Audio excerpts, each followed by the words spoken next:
শুরু, নারীকে স্যালুট, নারীকে ভালোবাসা। আসলে কথাটা আপনারা নেগেটিভ নেবেন না, সবাই পজিটিভলি নেবেন। আমাদের কাছে লোকজন আসে বিভিন্ন প্রতিভার জন্য, যে আমার ছেলেটা সুন্দর আবৃত্তি করে, একটু ভিডিও করেন, একটু গজল গায়ে ভিডিও করেন, একটু গান গায়ে ভিডিও করেন। আমরা পারতপক্ষে গ্রাম বাংলার যে কৃষক পরিবারের, নিডি পরিবারের প্রতিভা তুলে ধরার চেষ্টা করি। এই সুবাদে আপনারা দেখেন, আমরাও মজা পাই, আপনারা লাইক কমেন্টে আমাদের পাশে থাকেন, যে আমাদের খুব ভালো লাগে। কিন্তু আমি একটু ভিন্ন ধরনের কথা বলবো। আজ থেকে 3 দিন আগে নড়াইল জেলার লোহাগড়া থানার রাইগ্রাম কলাগাছি থেকে এক দাদা এবং দাদি তার নাতিকে নিয়ে আসছে, পুতাকে নিয়ে আসছে। কী ব্যাপার? এই পুতা ভালো গান গায়, আমরা আপনার সব কিছু দেখি, আমাদের এই পুতার গানটা রেকর্ডিং করতে হবে। আমি বলছি ওকে। এখন গান রেকর্ডিং করলে তো আর হয় না, তার সাথে মস্করা করতে হয়, গান গাওয়াতে হয়, রসিকতা করতে, তারপর তার ভিতর থেকে গানটা আসে। যথারীতি আমরা তার গানটা রেকর্ড করলাম, খুব ভালো গাইলো সে। ছেলেটা অদ্ভুত, ছোট্ট একটা ছেলে, ক্লাস 1-এ পড়ে, সে সুন্দর গেয়েছে। কিন্তু আমার কথা এখানে না, আমার কথা অন্য জায়গায়। নারী বিদ্বেষ। নারীরা মনে করেন যে নারী বিদ্বেষের জন্য পুরুষরা দায়ী, এইখানে আমার দ্বিমত। এইবার ওই সে বাচ্চাকে নিয়ে আসছে তার দাদি আর দাদা। এখন দাদি বলতেছে যে ভাই, আমার পুতা যে গাড়িতে মেয়ে ছেলে সে গাড়িতে ওঠে না, আমার পুতা যে নৌকায় পারাপারে মেয়ে ছেলে থাকে ওই নৌকায় ওঠে না, যে ভ্যানে মেয়ে ছেলে থাকে ওই ভ্যানে আমার পুতা ওঠে না। আমার কথাটা কিন্তু ভালোভাবে নেয়নি। আমি বললাম যে তাহলে তো আপনি তো মহিলা, আপনার সাথে থাকে কেন? কথা আমি জানি না। আমি বলছি না, আপনাদের এটা ভুল ধারণা। এবার আমি আমার ওর সাথে তার স্বামী ছিল তারে বললাম যে ভুল না সঠিক, তো অবশ্যই ভাই ভুল। আমার ওয়াইফকে আমি বলেছি যে তুমি পুতাকে এরকম বানায় না।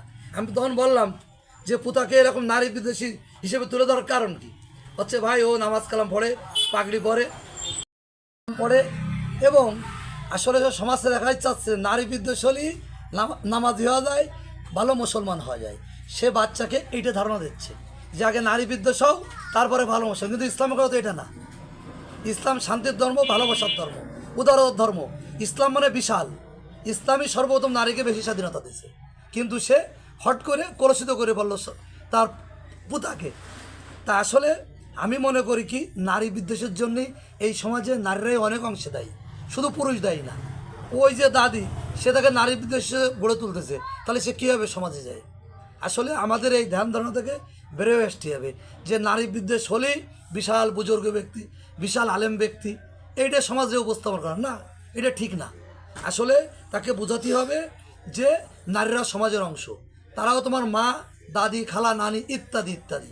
আসলে কোন জাতি কতটা সভ্য তা কিন্তু নির্ভর করে ওই জাতির নারীর উপর কেমন আচরণ, সংখ্যালঘুর উপর কেমন আচরণ, তার উপরে নির্ভর করে ওই জাতি কতটা সভ্য। অতএব আমাদের সবার উচিত নারীর প্রতি সুন্দর আচরণ করা, নারীকে ভালোবাসা, নারীকে শ্রদ্ধা করা, নারীকে সালাম করা। আসলে নারীরাও আল্লাহর সৃষ্টি, নারীরাও এই সমাজের মানুষ।